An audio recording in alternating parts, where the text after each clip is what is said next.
magical glass. Filling up itself.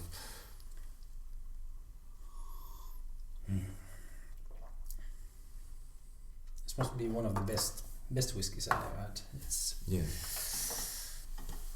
it is really close to Arbeck's Supernova. Hey, should we kind of promise some kind of reward to those viewers who have gone so far with us? You know, last time what happened is that I think quite many people were watching the episodes 1, 2, 3, 4, but how many persons did check the episodes 12 and 13? So you should hide something at the end of your last episode. Really, I usually don't follow and see how many views and stuff I have on YouTube and other media, but for some reason I think people watch episodes 1 and 2 and probably the last one to see how drunk we were. yeah. Okay, put something special, some questions or whatever at the end of the second last episode. Yeah. We can check. We can do that. We are not promising any bottles of whiskey, but we promise some. Yeah, something. It's a good idea. We're thinking about still getting back to the roots. Yeah. You don't have to draw the ugly tree anymore, but the roots. Hey, if you like drawing, you can still draw the nicer tree. I think I get back to this. This is how you drew the shu ha ri. Yes, that's right. And what is it that we're getting back to? What is, I mean, we're not talking about the moral aspects or whatever, but talking about the technical, physical aspect of martial arts training, the stance. Like I said, that's what I've been focused on when I attend Jyrki's training. I focus a lot of keeping a good stance all the time. Yeah. Because I feel that's the foundation. And my old sensei Yuji Matsui, he was talking about something in Japanese, Shisei, which apparently I don't speak Japanese, but apparently it means both stance and also attitude. It's the same word. And in Finnish it's almost they sound the same. Asento, asenne. Yeah, they might be the same base. I don't know. In Swedish and English they're completely different. Yeah. But according to Matsue Sensei's teachings, these the stance and attitude are linked together, and that's exactly how I feel. That as soon as you sink down, lower your gravity, you get into like a mental state of fighting. Yeah. And at the same time, when things get going, you realize, okay, now I need to do something, self-defense or a little bit harder sparring. You, by nature, naturally you sink down and get a better stance. Yeah. So I like the concept of Shisei, the stance, the attitude, everything together. Yeah, I also like that what you have told me that this in Japanese the attitude and the stance are the same word. So I also like this, and it makes sense, at least from the martial arts point of view. Yeah, so definitely stance, being able to stand and not just statically stand, have a good stance while moving. What I realized when I started doing boxing with a personal coach, I did that for maybe a year, 2, once a week. That punching is easy. It's easy to throw a hard punch. Moving is easy, but to move and punch, that's a completely different story. Yeah. But I guess as long as you can move in a good stance, then you are ready to punch whenever it's needed.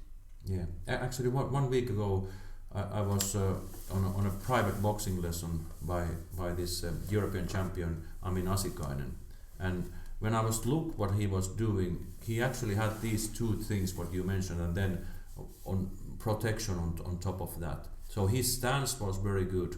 He was moving on the stance. So the stance was good for both defending and attacking, and the stance was, even though he was moving, the stance was there, but his protection was also all the time at the place. But I like it I like the saying in boxing that what the referee says, just when protect yourself at all times. Yeah, that's right. And actually, to be honest, we karatekas, we are a little bit little bit lazy what comes to the protection. But it comes to this what we discussed earlier, than the real deal.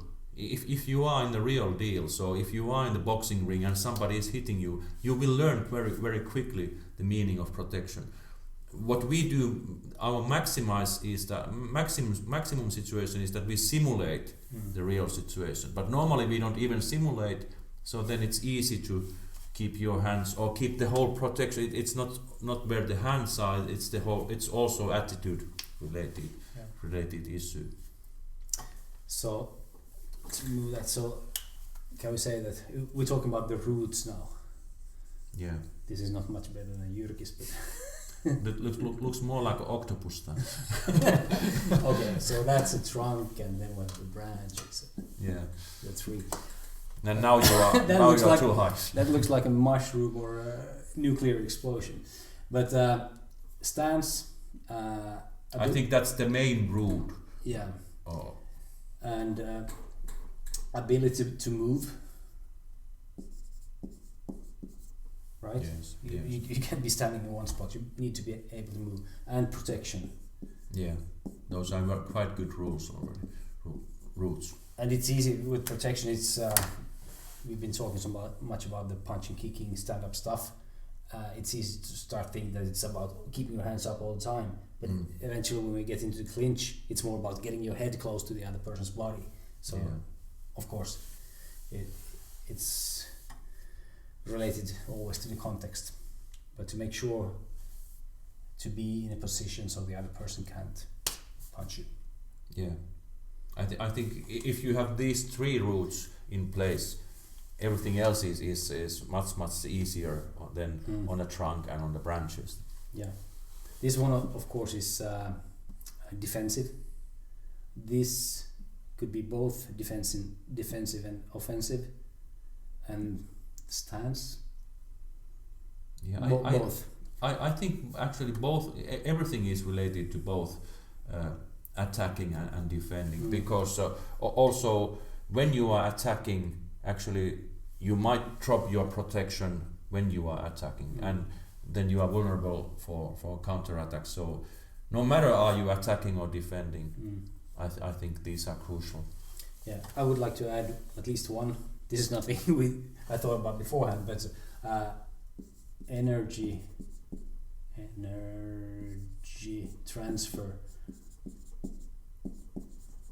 which means that when there is the spot, boom, to punch, you need to be able to create enough. Yeah, but it works two ways, of course. Yeah. So if there is energy coming towards you, you need to transfer the energy somewhere. Yeah. And then give energy to somebody. And obviously this is not only about punching and kicking. Also, if you find a limb and you get an arm here in your armpit, and you can use your body to snap or take down the person. Take down. It's just energy a hold. transfer. Yeah. About knowing how to use your body and get the energy where you want it. Yeah, and of course these are all mixed up, so they are not separate roots, but they are roots that have a lot of in common. Like stance is related to all of these, so these are mixing together. Without stance, you cannot do energy transfer inwards or outwards. True. I think that octopus is something that we can. You still have the circle here. So. Yeah, and all these, I guess, doesn't matter if you're in the shu stage, ha or ri stage. These should always be part of your training or part of what you focus on.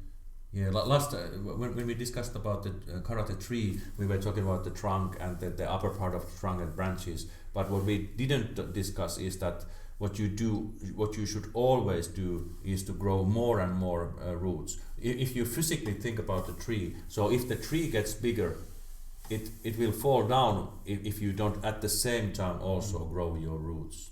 Yeah. So this is something that you can never leave.